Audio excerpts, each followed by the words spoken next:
TikTok and censorship. TikTok. So, U.S. Senator Mark Warner admitted at the Munich Security Conference that Israel played a role in pushing the TikTok ban through Congress. Now, I know that TikTok, yes, controversial. Oh, no, your data is being collected. Well, Facebook, Instagram, YouTube, Google, and every other American social media platform has entered the chat. Yes, your information has already been taken. And I think one of the many reasons why TikTok was being banned was because, one, there was a lot of protests. People were talking about the crisis in Gaza. And while everyone wants to say it was a national security threat, I mean, if those people, if you have big tech and Congress afraid of TikTok, well, then big tech and Silicon Valley create a better app that would bring people to TikTok. But also for the fact as well, you have people afraid of videos and comments and then asking Congress to censor and suppress. So I want to pull up this video here. Shout out to Hotspot for getting this lovely thing here, because this is the danger for free speech. Again, I don't like that Congress can do this, but yet here we are. Mike, how did that legislation pass so quickly? If this is correct and there's not a lot of people that understand, somebody understood something. I want to see if you're going to tell the real story. Okay, the real. Please spill the tea. Well, first of all, let the record we're talking reflect. about the TikTok legislation. I left. There's no AI legislation. Senator, I left to produce more human beings, and they cost money. They're not making me money. And if everyone had followed Frank and my Irish Catholic lead and repopulated the earth, we would have already won this Cold War competition. How did it pass so quickly? I know we're running out of time. One, we stole the senator's work, and he did a lot of the, sincerely, a lot of yeoman's work in drafting an initial bill. We were able to sort of learn from that experience. We refined the approach. We worked with him. We worked with the executive branch. So we had a bipartisan consensus. We had the executive branch, but the bill was still dead until October 7th. And people started to see a bunch of anti-Semitic. Go on. Or is it at people criticizing, or is it at showing videos of what was happening in Gaza? You know, there were a lot of horrific images being shared, homes being blown up, university schools. At this point, the damage is forever done. No matter what, the war at this point has opened up the table for which Gaza could and probably will be fully incorporated by Israel. But at this one point, you had Congress on board for dismissing a social media platform, removing it thoroughly. And for a time, it was gone. It was gone. And now that it has returned, its future is still in question, but there have been some noticeable changes. I am fearful of what can be posted, what won't be posted, what will be talked about, what won't be talked about. By the all-glazing eye, the eerie eye, the vile eye of the powers that be. Content on the platform, and our bill had legs again. And then there was a huge miscalculation by TikTok. When it became apparent that we were going to pass it out of committee, they forced sort of a pop-up on the app that allowed people to call their members of Congress, and kids were calling into their members of Congress during school hours threatening to commit suicide if TikTok.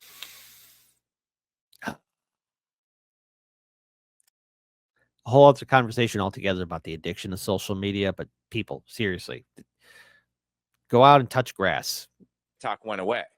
And for those of us who are concerned about the use of this platform for propaganda purposes or brainwashing, it sort of proved the point in the moment, and suddenly the bill passed. So it was the threat of espionage, the threat of propaganda, the good work of Senator Warner, and a few other players that all conspired. And he got it out of a committee that is the most diverse in the House, from left to right, 50-0 after a classified. Yeah, that was he did a, it was people would not have bet out, but he and his Democratic colleagues did some great. But to your point about democracy, I mean, that was a 3-year endeavor and it failed, 100 times, and we just had to keep working it. So let me do this. We are out of time. We're getting the axe.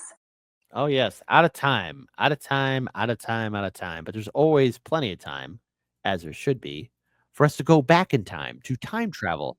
The time travel for us all. Because if we want to look back U.S. Secretary Antony Blinken admits Congress wants to ban TikTok because it hurts Israel's PR. This was from May 5th, 2024. Let's play it. I mean, typically the Israelis are good at PR. What's happened here? How have they? Again, video from 2024, by the way. How have they and we been so ineffective at communicating the realities there and our point of view? Look, I think there are two things. One is that, look, there is an inescapable reality, and that is the inescapable reality of people who have and continue to suffer grievously in Gaza, and that's real, and we have to be focused on that and attend to that. At the same time, how this narrative has evolved, yeah, it's a great question. I don't have a good answer to that. One can speculate about what some of the causes might be. I don't know. I can tell you this. We were talking about this a little bit over dinner with Cindy. I think in my time in Washington, which is a little bit over 30 years, the single biggest change has been in the information environment. And when I started out in the early 1990s, I forgot how much Blinken annoyed me, but also who's in charge of that mic? Because it's humming too much. everyone did the same thing. You woke up in the morning, you opened the door of your apartment, your house, you picked up a hard copy of the New York Times, the Washington Post, the Wall Street Journal. And then if you had a television in your office, you turned it on at 6:30 or 7 o'clock and watched the national network news. Now, of course, we are on an intravenous feed of information with new impulses, inputs every millisecond. And of course, the way this is played out on social media has dominated the narrative. And you have a social media ecosystem environment in which context, history, facts get lost, and the emotion, the impact of images dominates. And we can't discount that. But I think it also has a very, very, very challenging effect on the narrative. Yeah. No, there is a narrative right now because as it stands, I just want to inform everyone that's watching right now for Hardlands Media as this story is developing. Being it today is February 17th, Netanyahu committed to Trump's plan to take over Gaza. So Benjamin Netanyahu has reiterated that he's committed to Donald Trump's plan to take over and develop the Gaza Strip amid uncertainty over whether Israel will send a delegation to Qatar to discuss a second stage of a fragile ceasefire in the war with Hamas. In a statement on Monday, the Israeli prime minister said, "I just have committed to, on the day after the war in Gaza, there will be neither Hamas nor Palestinian Authority. I am committed to U.S. President Trump's plan for the creation of a different Gaza." Remember in 2024 when Antony Blinken, who, again, with the Biden-Harris administration, said that they were working on a peace deal? You know, they had about 15 months to do something to stop it. But banning TikTok was the primary goal. A small parenthetical point, which is some wonder why there was such overwhelming support for us to shut down potentially TikTok or other entities of that nature. If you look at the postings on TikTok and the number of mentions of Palestinians relative to other social media sites, it's overwhelmingly so among TikTok broadcasts. So I'd note that's of real interest, and the president will get the chance to make action in that regard. Yes, but there's also one other thing here too, because again, if we're talking about the downfall of TikTok, we have to also go just a little bit further back too. Just a little further back. March 13th, 2024. Who's behind the banning of TikTok? Been on this show, we've talked about Instagram, we've talked about Twitter or X, and you've seen my back and forth with Elon Musk, but we need to talk about TikTok. TikTok, if you will, it is the 24/7 news channel of so many of our young people, and it's like Al Jazeera on steroids, amplifying and intensifying the anti-Semitism and the anti-Zion with no repercussions. I've got to ask, Joe, like there's been a lot of lamentations about the fact that TikTok's ownership is Chinese, but you know what? Oracle owns 10% of the company. General Atlantic owns a piece of the company. Our friends at Sequoia Capital own a piece of the company. So does Sequoia and General Atlantic, does Oracle want to be responsible for spreading anti-Zionism and anti-Semitism? It's time to talk about TikTok. And I think we need.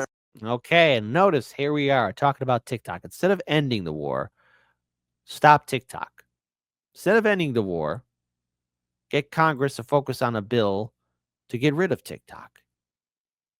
That's what money was wasted on. That was the time, effort, and energy. And it was done with bipartisan support because everybody has a babysitter in Washington, D.C. Members of Congress to be asking them, why are they doing enough? And let me be clear. I've met with Shou Chew, the CEO.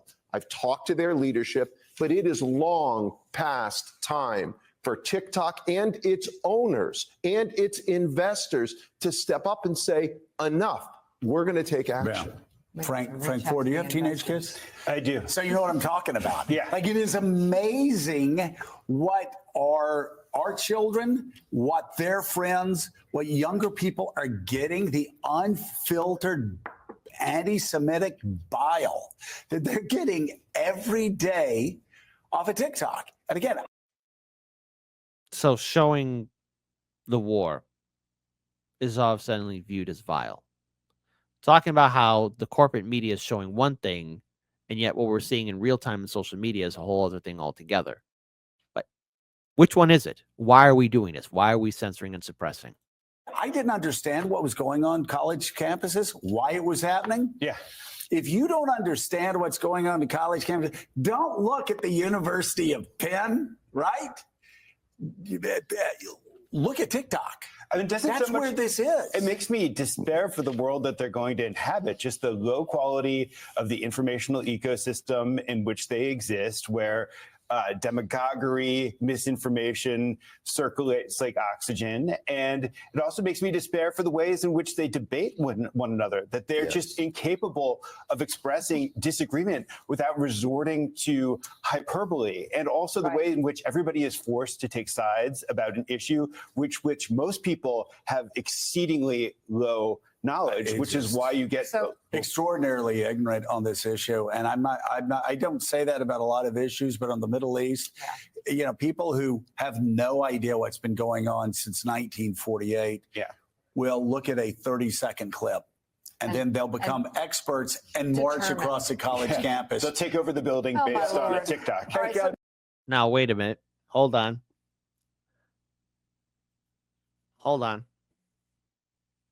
So you had the media cheering this on. You know, I find it perfect karma that MSNBC and CNN are hemorrhaging views. I mean, it's perfect. But for somebody who, you know, Hardlands Media, we're on different platforms. As somebody who works and does this for a living, you know, I don't want to see a platform get Thanos from existence. I don't want to see that happen on YouTube or on Rumble, Rockfin, Odyssey, Kick, X, Twitch, and TikTok, Facebook, Instagram, you name it. But the fact that at one point people who made livelihoods for themselves on TikTok lost almost everything because of the actions of Congress and what they wanted done. I mean, they're already spilling the sauce. The reason why is because, they got a phone call from their babysitters. They got a phone call from the people who own them. They got a phone call from the constituents that matter, and that's the donors and the lobby groups. They're saying to get rid of TikTok because they can't control it. Now, the future of TikTok, I mean, I think it's quite clear. A lot of people have been noticing that there's some changes. You can't really talk about the conflict in Gaza anymore. No, and if you do, you're kind of going to be in a little bit of trouble. But there's a bigger consequence to this, and that is when you have governments promoting and cheering on censorship, removing social media platforms, you're setting a dangerous precedent worldwide. And unfortunately, our fantastic lawmakers did that. Because in turn, we know what happened with Rumble, with Britain, for example. Great Britain wants Rumble gone, kaput, held accountable. Same thing in Canada, too, towards Rumble.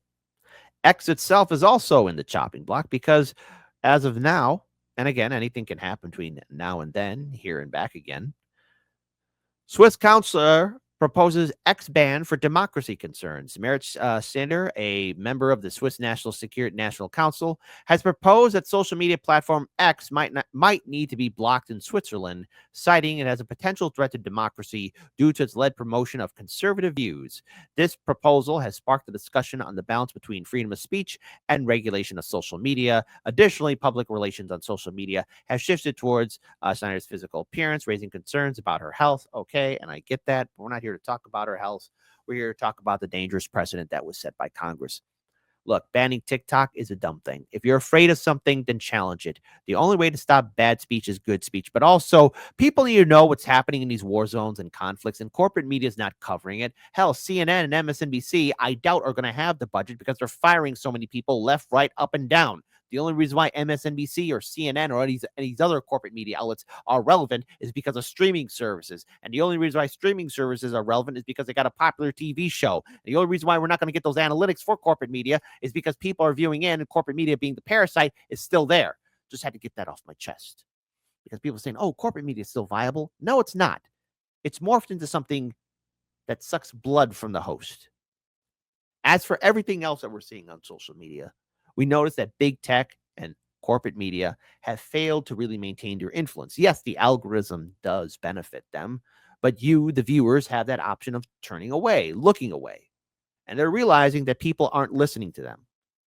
So the only way they can do it is control, ban certain social media platforms, and now we're seeing this being embraced worldwide. Silence and censor, walls, banning, blocking. That'll never work. It doesn't work. All what it does is build further resentment. So the sauce has been spilled. We know why it's banned and why TikTok was attacked last year by Congress. It's because they got their marching orders. Now, as we witness worldwide, other governments are looking at banning other social media platforms because of certain perspectives and points of view. I can live in a world where I could disagree with somebody, and I could live in a world where I can agree with people who have different points of view and perspectives and beliefs, so long as it's always there to help out their fellow man to build a better future. But I also want to live in the world where I know if there's a crime or a genocide or a pointless war happening, I want to know about it. Don't hide it from me. All lies will be exposed.